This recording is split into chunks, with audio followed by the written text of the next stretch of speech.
Está no ar o Dia de Campo na TV, o programa da Embrapa que traz o melhor da pesquisa agropecuária. Hoje vamos falar sobre implantação de viveiros e produção de mudas florestais. As demandas de aplicação do Código Florestal, em especial recuperação de áreas degradadas e de passivos ambientais, vão exigir a disponibilização de mudas florestais de qualidade, abrindo um espaço para produtores rurais agregarem este serviço como fonte de renda.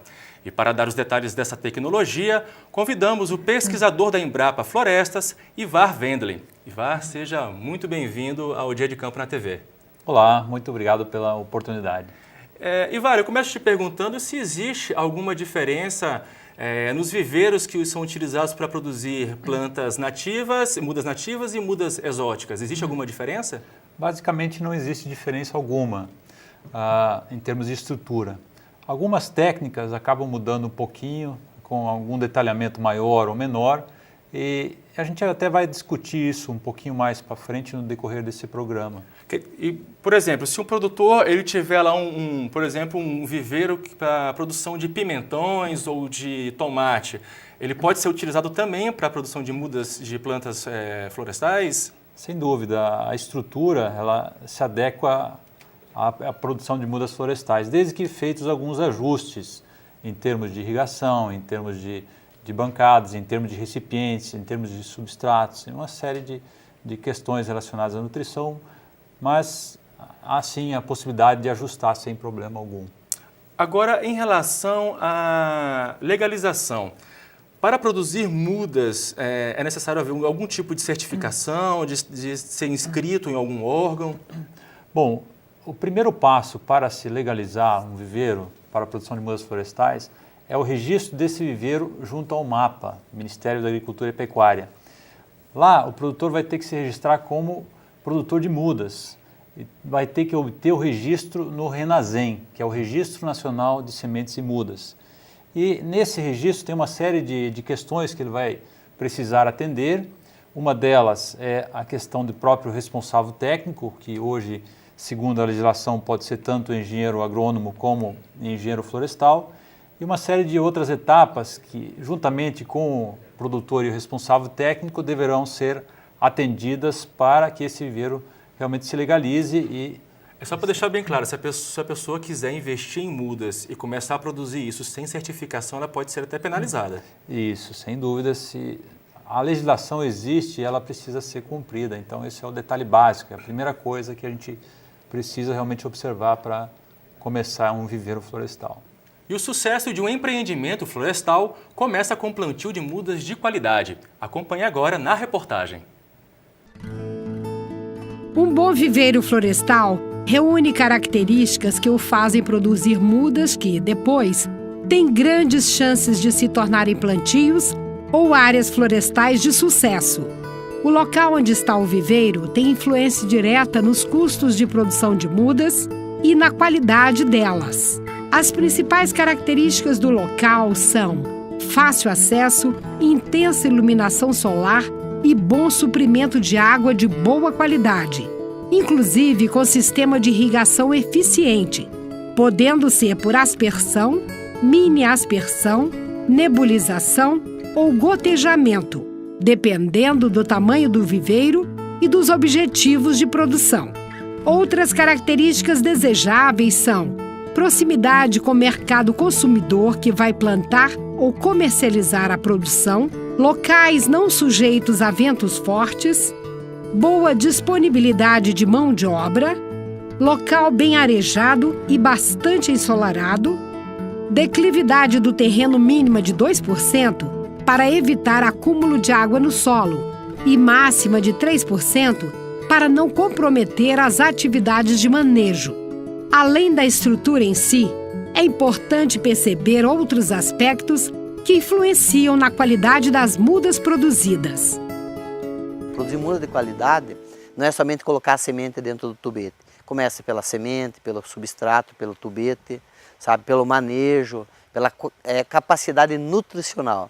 Nós precisamos imaginar que ali está sendo gerada uma árvore. Então nós precisamos ter um volume adequado de raiz, sabe? Porque é o início de toda a cadeia florestal, da floresta em si é muda. Então nós tratamos cada muda como se fosse uma árvore. Os viveiros florestais devem investir também em tecnologia. Hoje os viveiros eles devem apostar em tecnologias clonais ou de sementes de primeira e segunda geração, que são materiais superiores e que atualmente os clientes vêm buscando esse tipo de material para maior incremento florestal. O viveiro, como qualquer empresa, precisa estar diariamente se modernizando, se adequando a novas tecnologias, sejam para mudas seminais, sejam para mudas clonais, e precisa, sabe? O mercado é dinâmico, a produção de mudas é dinâmica, precisa sempre estar buscando novas tecnologias e modernidades e para se produzir cada vez mais mudas com qualidade. Ivar, esse tipo de estrutura que nós vimos agora na reportagem, ele vale tanto para as espécies nativas e exóticas também de mudas, né? Sem dúvida. As estruturas se adequam aos dois grupos de espécies, só com aqueles devidos ajustes que são pequenos em termos de técnicas de produção, mas as estruturas, sem dúvida alguma, se adequam. Agora, um fator vital para todo tipo de produção rural é a questão água. No caso específico para a produção de mudas, a utilização desse recurso exige um reservatório adequado? Utiliza muita água para se produzir mudas? Bom, um viveiro, necessariamente você usa bastante água, né? Porque você precisa ter, no mínimo, dependendo da região onde você se encontra, 3, 4 irrigações diárias. E isso realmente é um volume muito grande e a quantidade de mudas produzidas em geral é grande também. Então, isso é uma coisa chave. Quando se instala um viveiro, realmente se tem que pensar bem na questão de água. E tanto em termos de quantidade, mas como também em qualidade. Então, não adianta nós termos água disponível e de reservatório poluído ou mesmo assim águas que não têm a procedência comprovada, que podem estar trazendo alguns prejuízos ao produtor, como a questão de ocorrência de doenças, a trazer pragas e assim por diante. Temos também um caso, por exemplo, em áreas urbanas, que viveiros também podem ser produzidos em áreas urbanas ou próximo, onde teria acesso à água do sistema público. Só que essa água, qual que é a restrição? Ela apresenta o cloro. O cloro é um elemento que pode ser tóxico para as plantas. Então, qual que é a recomendação? Bom, nós estamos numa situação que nós só temos essa água. Vai deixar de produzir muda? Não. A gente tem uma opção que ao entrar essa água no viveiro, a gente colocar uma caixa grande, fazer com que essa água entre no viveiro numa forma de um chuveiro, ou seja, espalhar ela bem, para que quando a água entrar em contato com o ar, o cloro evapora e a gente consegue utilizar essa água sem problemas. E também não é recomendável utilizá-la logo após a entrada, deixa aí no mínimo um dia descansando, que você consegue sem problemas utilizar essa água. Às vezes é melhor do que se utilizar uma água de um reservatório aberto, que pode ter inseticida, pesticida ou mesmo a questão de contaminantes como doenças e pragas. Essa água utilizada no viveiro, ela pode ser reaproveitada? Pode ser aproveitada e nessa tendência cada vez maior de falta de água que a gente está vendo aí no país, essa é uma questão que deve ser bem observada cada vez mais, o reaproveitamento de água. Logicamente que há um certo custo associado a isso, porque primeiro a base do viveiro precisa ser impermeabilizada, fazendo com que se tenha um sistema de captação dessa água. Bom, depois de ter esse sistema, passa por um processo mais crítico, que é a filtragem. Então não é simplesmente pegar essa água, jogar num reservatório e reaproveitar. Não, nós temos sistemas de filtragem que vão desde os mais simples até os mais complexos para fazer a limpeza dessa água. E aí esses sistemas de filtragem podem ser tanques de areia com carvão ativado ou mesmo filtros com membranas que se encontram disponíveis no mercado. E pode até ser alguns filtros montados no próprio viveiro que se recomenda aí uma consulta a um profissional para fazer essas discussões. Mas é uma coisa bem interessante de ser pensada realmente. Em relação à cobertura do viveiro, a gente sabe que existem tipos de cobertura que podem ser aquelas telas que protegem muitas vezes de insetos, outras que são aquelas estufas já fechadas, que são tipo uma lona. Qual é o tipo de cobertura ideal para a produção de mudas? Bom, tudo depende do sistema de produção das mudas. Por exemplo, se a gente tiver um viveiro de produção de mudas via semente, então nós vamos precisar uma estrutura que é protegida, tipo uma estufa, onde nós vamos estar fazendo a germinação das sementes. E essa estrutura também tem um pouco de sombreamento, que a gente usa as telas chamadas sombrites, principalmente para algumas espécies que demandam sombreamento para germinação.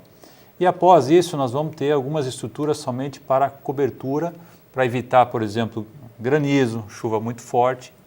E no final do viveiro nós vamos ter área aberta, que seria a área de aclimatação, área de rustificação.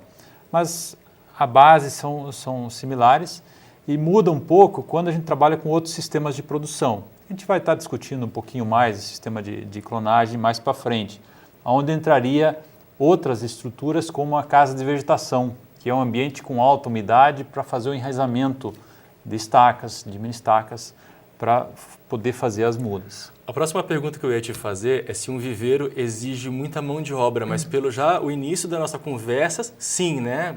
Existe toda uma dinâmica para a pessoa, o produtor, que ele tem que adotar para poder dar certo esse tipo de produção. Com certeza, tem uma série de atividades que demandam mão de obra.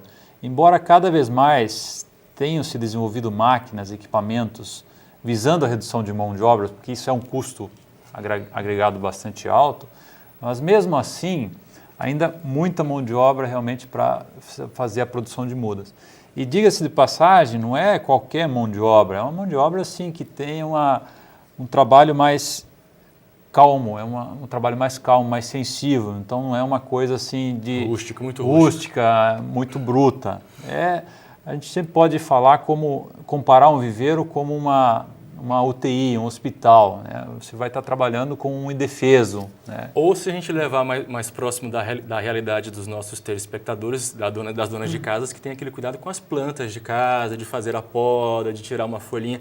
É um trabalho bem delicado, né? Isso, exatamente. E esse trabalho precisa realmente de mão de obra. Não é um trabalho difícil, mas demanda mão de obra que, dependendo do local, é mais difícil, o outro local é mais tranquilo. Ivar, voltando a falar da questão dos viveiros, qual é o tipo de material mais adequado para construir um viveiro? Que nós sabemos que tem alguns que são de estrutura metálica, outros de estrutura de madeira. Existe alguma que seja o ideal? Olha, o ideal depende da situação do produtor. Pode ser um produtor que tem acesso a madeira de boa qualidade, que ele pode estar fazendo estruturas de madeira. No entanto, estruturas de madeira a gente sabe que não são tão duráveis quanto uma outra estrutura de metal, de aço galvanizado, mas tudo é a relação custo-benefício. As estruturas realmente permanentes são feitas de aço galvanizado. Agora, nada impede do produtor estar fazendo estufa, fazendo área de sombreamento, utilizando madeira, utilizando até bambu, são opções que se encontram na propriedade. E são opções tecnicamente viáveis. Então, o que importa realmente é a questão custo-benefício do material a ser utilizado. Legal. Como pode ser feita a propagação das mudas e quais as etapas de produção? É o que você confere agora. A produção de mudas de espécies florestais pode ser feita via semente, tecnicamente chamada de propagação sexuada, e via partes das plantas, que é a propagação assexuada ou clonal. A tecnologia de produção clonal atualmente está acessível para algumas espécies florestais e pode apresentar uma boa relação custo-benefício. A tecnologia clonal para o viverista, ela tem um maior custo. Só que a muda, ela tem respondido melhor em preço também. Por quê? Porque o nosso cliente hoje também está consciente que esse material tem um incremento florestal interessante, que chega a 15% a 20% mais do que uma floresta convencional, tá? Onde o material não é melhorado, não é selecionado. Tanto na produção por semente quanto via clonal, o processo passa por diferentes fases. Preparo do substrato, plantio da semente ou das estacas dos clones, germinação, enraizamento e repicagem, quando necessário, crescimento da muda, aclimatação e rustificação.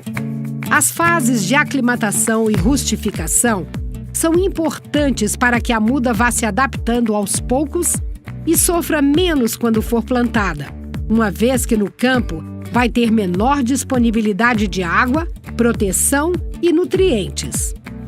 A última fase é a preparação para ir ao campo.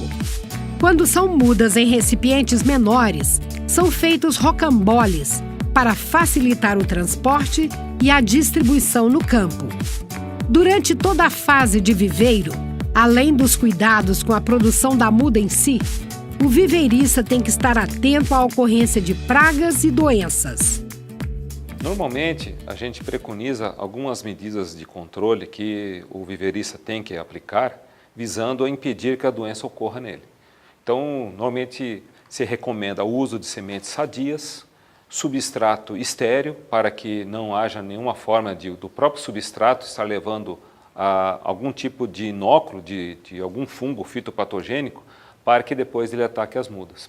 A água de irrigação de qualidade, de preferência uma água de irrigação de um poço artesiano, onde você tem mais qualidade tanto na parte química como na parte de sanidade. A utilização de estufas e de bandejas que fiquem acima do solo, como a gente pode ver aqui nesse viveiro, onde nós temos as bandejas colocadas sob brita e desse modo a gente não tem acesso de fungos de solo chegar nas mudas.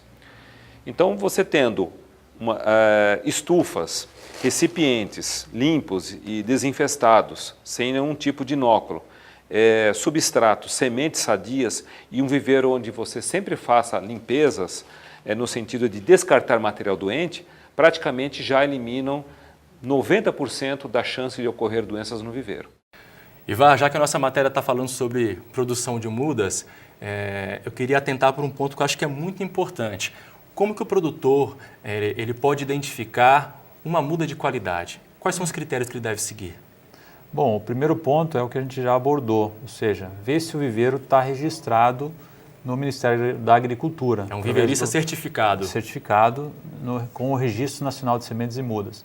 E cabe até agora abordar um ponto que a gente começou a abordar antes, nem todo viveirista precisa ter esse registro no Ministério da Agricultura.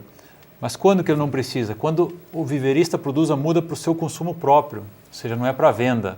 Ou quando o viveiro é de agricultores familiares, ou é de assentados de reforma agrária, ou de indígenas. Então eles podem até vender entre si. Mas todas as outras opções de comercialização, aí precisa ter o registro. Eu só quis explicar melhor essa questão. Então, primeiro critério de qualidade, ver se um viveirista produz mudas de qualidade, é isso aí. Tem o registro ou não tem? Porque aí eu vou estar comprando, então ele precisa ter o registro. Mas, na sequência, o que eu olho? Algumas características de qualidade das mudas, começando pela questão da própria semente. Se é uma muda produzida por semente. Da onde que é essa semente?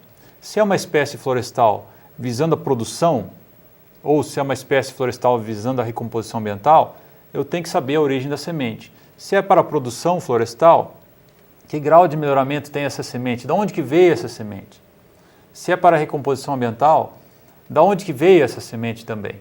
Então, esse é um critério bastante interessante que a gente vai estar discutindo um pouquinho mais para frente. Deixa eu ver se eu entendi. Nós falamos sobre uma pessoa ir lá e comprar uma muda já pronta. Mas o produtor, se ele quiser ou coletar uma semente ou comprar uma semente, aí ele, para produzir a sua própria muda, ele não precisa de nenhum tipo de certificação? Se ele coletar semente para seu uso próprio, ele também precisa ter um registro como produtor de sementes. Aí não basta somente o de produtor de mudas. Tá? E o que compensa mais, comprar ou coletar? Aí é uma questão que depende muito de onde o viveiro se encontra e do tipo de espécies que ele produz. Aí a gente tem que dividir em espécies... Então vamos dividir por partes. Se ele optar pela coleta, quais são as vantagens? Isso. Nós temos que dividir em espécies de interesse econômico e espécies de interesse ambiental. Quando se fala em espécies de interesse econômico, ou seja, floresta plantada para produzir madeira, para produzir papel, folha e assim por diante, nós temos, para as principais espécies, nós temos sementes certificadas, melhoradas no mercado. Então, é muito mais vantajoso comprar essa semente melhorada, porque pelo grau de melhoramento que está dentro dessa semente, vai dar uma floresta muito mais produtiva no futuro. Agora, por outro lado, se a gente trabalhar produção de mudas para fins ambientais, Sim. Então, primeira questão, já é um pouco mais complexo achar um fornecedor, um vendedor de mudas. Por quê? Porque quando a gente trabalha espécies nativas, a gente tem que ter alguns critérios que, no mínimo, tem um pouquinho de variabilidade genética. A gente vai comentar um pouquinho mais para frente.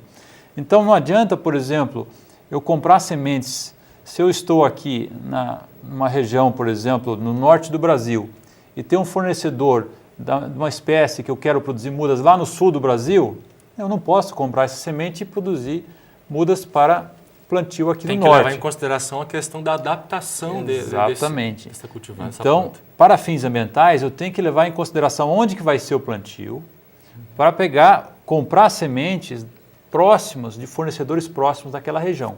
E aí, como o Brasil é muito grande, tem várias regiões onde nós não temos fornecedores. E aí, então, o produtor tem que ir para a questão de coleta. Ivar, agora quando o produtor, ou então quando as pessoas pensam em mudas, elas pensam naqueles saquinhos e aquilo que a gente chama de terra, que está ali dentro onde a semente se desenvolve. Mas aquilo ali especificamente não é bem uma terra, é um substrato. Exatamente, aquilo é chamado de substrato e o uso da terra está cada vez menos comum. Até porque a terra tem uma série de questões ambientais, porque simplesmente vai ter que extrair esse material, é um material não renovável. Mas também tem a redução por conta de questões de qualidade. Terra é um material, dependendo da origem, muito pesado, ele retém muita umidade, o que causa doenças, uma série de problemas. Às vezes pode ser bem pobre, né, de nutrientes, né? Muito pobre em nutrientes, embora isso é uma questão que é fácil de suplementar no viveiro. Mas a terra, então, praticamente não se usa mais. Lógico, tem casos que ainda se coloca, principalmente com algumas espécies nativas. Não estou dizendo que não é recomendável, mas o forte hoje em dia é um substrato formulado, que você pode comprar, aí baseado em diferentes componentes, por exemplo, casca de pinos, tem alguns com a questão de turfa, vermiculita, compostos orgânicos, uma série de adubos orgânicos e uma série de outros resíduos agroindustriais, como a própria casca de arroz carbonizada, a questão de resíduos de cana e assim por diante. Tem uma série de opções. Aí eu volto àquela mesma questão, comprar ou produzir o seu próprio substrato? Bom, no primeiro momento, quando a gente compra um substrato, isso quer dizer o quê? Que ele deve atender o mínimo de condições de características de qualidade. Por quê? Porque a empresa que fornece o substrato, obviamente, ela tem que ter uma série de autorizações de registro. E para conseguir esse tipo de autorizações e registro, ela deve seguir alguns parâmetros, padrões de qualidade. Então, a primeira opção seria a compra. Obviamente, se o produtor tem materiais disponíveis no viveiro, resíduos agroindustriais que possam estar sendo utilizados para a produção das mudas, é interessantíssimo também se formular o substrato no próprio viveiro. Só que qual é a restrição? Quando você monta diferentes materiais, você está fazendo uma receita, como uma receita de um prato. Então você tem que ver a combinação de diferentes materiais. Você junta um material mais denso com um mais leve, mais poroso com menos poroso. Você vai formando as diferentes receitas. Agora, o mais importante é, da mesma forma que um prato, quem vai dizer se o prato é bom? É o consumidor. No caso é a planta. No caso é a planta, se ela vai se adaptar bem a esse novo substrato, então tá bem feito. Agora, uma ressalva interessante, quando a gente compra o substrato, que também é importante para o produtor, é fazer um teste, porque cada lote de substrato ele acaba sendo um pouco diferente, que são materiais orgânicos. Sim. Que vêm da natureza, não é um material inerte. Embora a gente tenha alguns materiais inertes, aí não tem esse problema, mas quando se tem materiais renováveis, é importante que se faça um teste previamente à utilização de um produto diferente. Material inerte você diz que é? Material inerte seriam aqueles substratos, a vermiculita, a casca de arroz carbonizada e até um que eu esqueci de mencionar, que é a fibra de coco, que está sendo cada vez mais utilizado, que também é um resíduo da agroindústria do coco.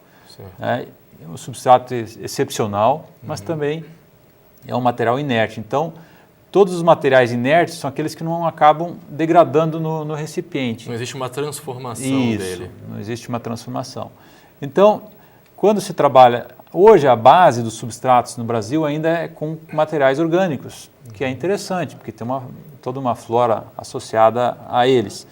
E quando isso se faz, você precisa deixar que esses materiais orgânicos degradem e tenham o substrato já degradado.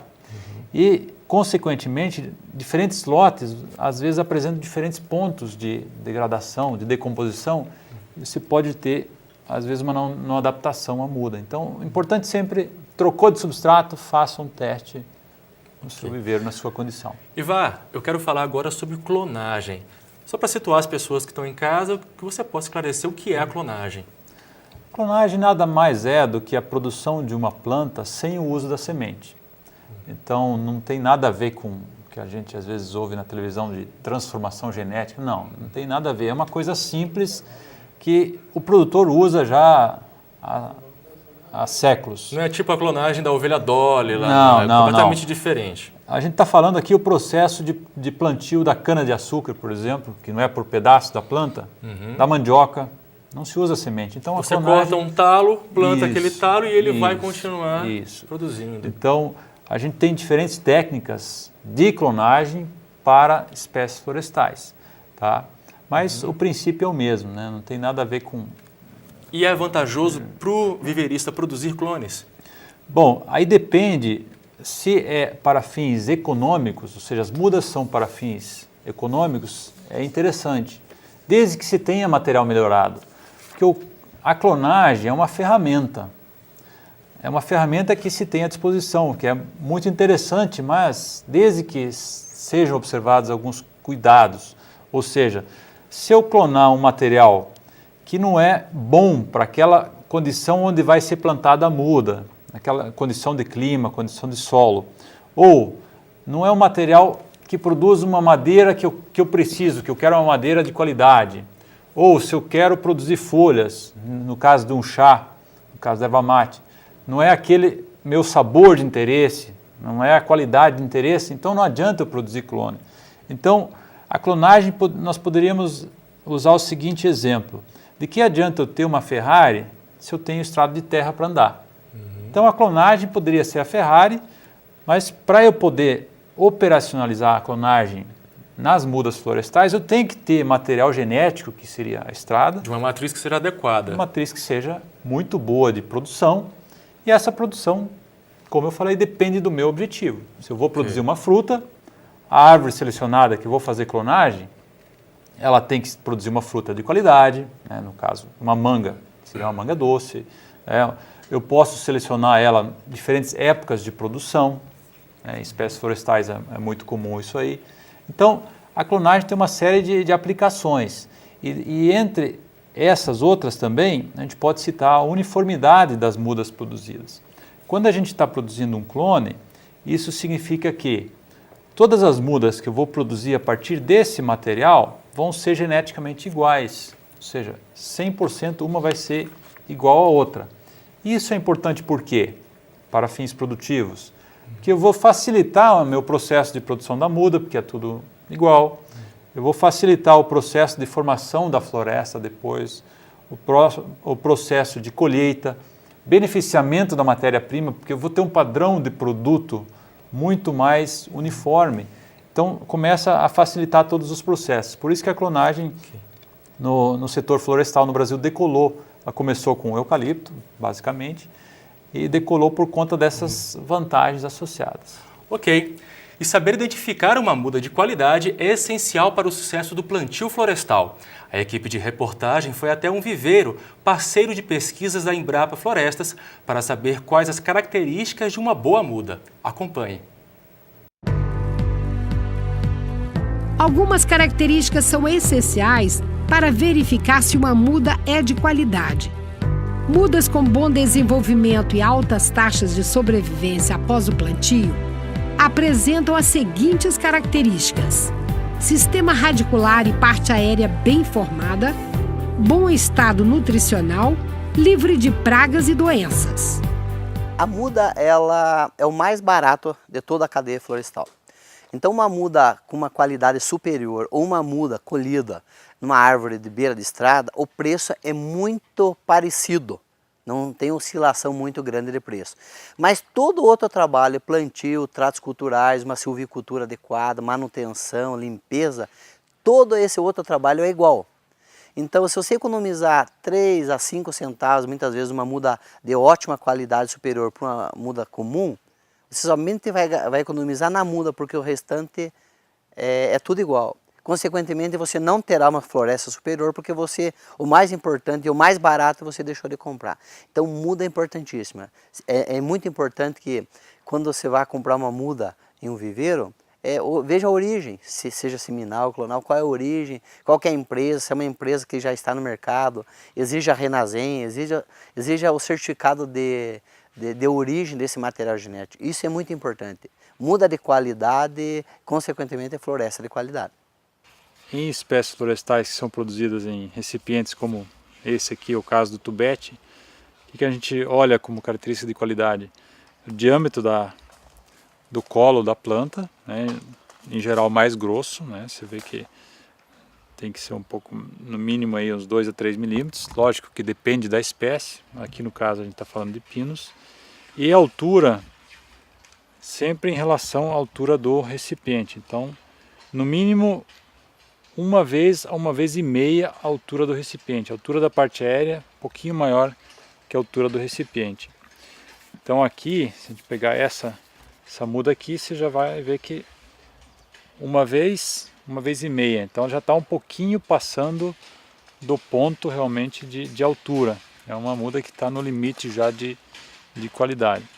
Mas mais importante, que quando passa um pouco de altura, mas o mais importante a gente tem que observar é a questão do sistema radicular, que tem esses pontos brancos, que isso indica que são raízes novas. Essas raízes mais escuras são raízes que já não estão ativas. Então essas brancas aqui que são raízes novas. Isso é bastante importante, que deve ser observado quando se comprar uma muda para fazer o plantio, uma muda florestal. E quando o produtor perceber que a muda está com alguma doença? A gente tem recomendado que o produtor sempre, quem for plantar, que ele compre, além da quantidade de mudas que ele precisa, vamos dizer 100 mudas, que ele pegue pelo menos de 10 a 20% a mais de mudas do viveiro. Por quê? Para garantir que, se houver mudas que no momento do plantio não apresentam um aspecto adequado, que elas possam ser substituídas para o plantio. Isso já é uma medida prática que facilita. Então, não plantar mudas que apresentam algum tipo de defeito, às vezes no próprio transporte, no rocambole ou mesmo no tubete, às vezes elas podem ter algum tipo de injúria e quebrar o ponteiro. Ivar, agora qual seria o recipiente mais apropriado para produzir uma muda? Bom, nós temos uma série de recipientes que podem ser adequados para produzir a muda. Inicialmente sempre se adotava os sacos plásticos. Aqueles saquinhos pretos, né, que a gente sempre via. Mas em função de uma série de desvantagens, principalmente relacionado ao volume de substrato que ia muito grande, a dificuldade de mexer com eles e a própria raiz, quando bate embaixo, enovelava. Novelava é que ela não passa, ela fica presa, enrolada ali no fundo. Isso, ela fica enrolando. Então seria que nem uma mangueira enrolada, dobra, não passa água. E aí se desenvolveu os tubetes, que são plástico cônico que direciona a raiz para baixo. Inclusive são os tubinhos pretos, isso, né? Os tubinhos pretos que nas imagens a gente pode estar visualizando. Que são os atualmente mais utilizados. Agora, a tendência que nós estamos vendo, que é muito interessante, são os recipientes biodegradáveis. Inclusive, nós temos algumas imagens desses recipientes. Vamos dar uma olhadinha. Isso, então... Aquele é o biodegradável. Isso, é um dos exemplos de recipientes biodegradáveis. Nós temos diferentes opções, começando a serem disponibilizados em escala comercial. Esse aí já tem em escala comercial. Tem mais uma imagem dele, vamos dar uma olhada. Isso. Tem outros ainda em desenvolvimento, tem uns na forma de tubete, tem outros na forma de sacola plástica, como a gente viu ali. Qual é a característica desse invólucro biodegradável? Qual a vantagem? Na realidade, como ele é um material biodegradável, ele faz com que a gente possa plantá-lo junto com a muda. Olha lá, agora você está vendo outra imagem. Isso, quando a gente coloca um material que não é biodegradável, no viveiro a gente tem que retirar e levar as mudas para campo. Ou lá no campo a gente tem que tirar elas do recipiente. E ali tem uma coisa interessante que parece que a raiz está passando pelo recipiente biodegradável. Isso é outra vantagem. O sistema radicular ele já sai mais com uma arquitetura melhor, ou seja, ele distribui melhor as raízes. Olha. Dá para ver bem na imagem, a raiz sai passando pelo recipiente biodegradável, pela parede dele. E esse material você leva para campo, você planta juntamente com a muda, você não tem o custo de retirá-la da embalagem, você não tem o custo aquela mão de obra ter que corta o saquinho, tira o saquinho, coloca, já vai direto. Exatamente. Agora, é feito de que esse material? Nós temos várias opções, mas o mais utilizado hoje são feitos de celulose. Tipo material que é feito para material para papel. Papel. É feito papel. Legal. Agora, a estrutura do viveiro, ela precisa ser adequada para poder produzir esse tipo de embalagem biodegradável? Para trabalhar com essa embalagem? Aí depende do tipo de embalagem. Aquela que a gente acabou de ver, que é na forma de uma sacolinha plástica, aí demanda realmente uma adaptação.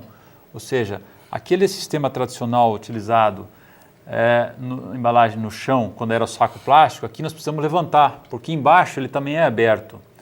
Então a raiz tem que sair embaixo, onde ela é podada pelo ar, senão ela entra bem aproximada. Isso, senão ela entra na terra. Então precisa sim um ajuste.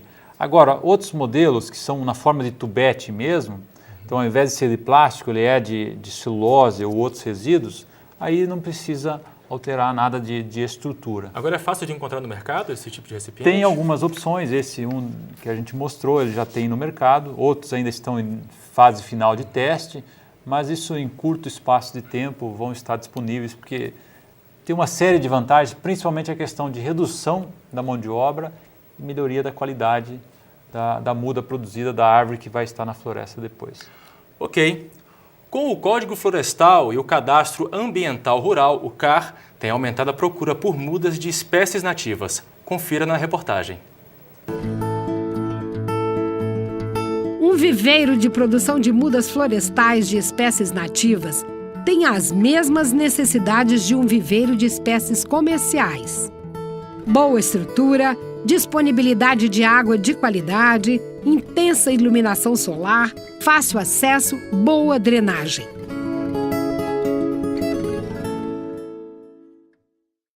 Ivar, a matéria que nós vimos agora, ela já trata de uma outra questão. A questão de produção de mudas para questões ambientais, reflorestamento. Nesse caso, já existe alguma diferença na seleção, por exemplo, de sementes para poder produzir essas mudas?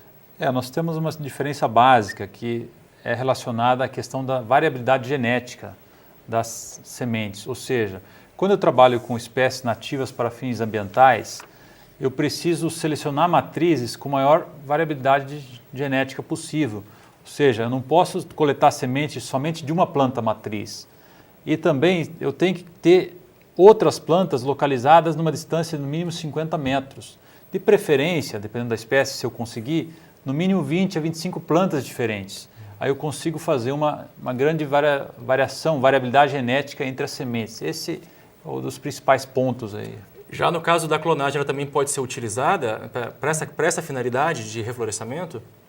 Para fins ambientais, a clonagem somente é recomendada quando eu não tenho semente, né, em qualidade, em quantidade, mas aí eu tenho que tomar o cuidado também de não fazer cópia de uma planta indiscriminadamente, porque aí eu perco a questão da variabilidade genética.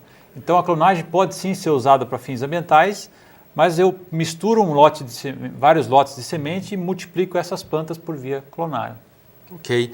Ivar, infelizmente o nosso tempo chegou ao fim. Eu queria agradecer muito a sua participação, desejar sucesso nas pesquisas e na divulgação desse trabalho que é muito interessante. Muito obrigado. Obrigado a vocês todos.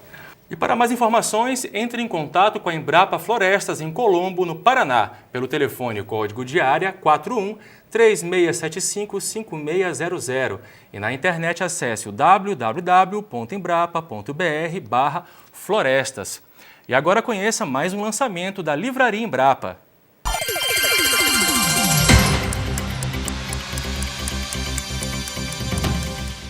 Espécies Arbóreas Brasileiras, volume 5, apresenta mais de 60 espécies arbóreas nativas do país, com ocorrência em diferentes biomas. O último volume da coleção traz informações atualizadas sobre o aproveitamento madeireiro, ambiental, ornamental, paisagístico, alimentar, medicinal, econômico e industrial. Para adquirir esta e outras publicações, acesse o endereço eletrônico da Livraria Embrapa, www.embrapa.br/livraria.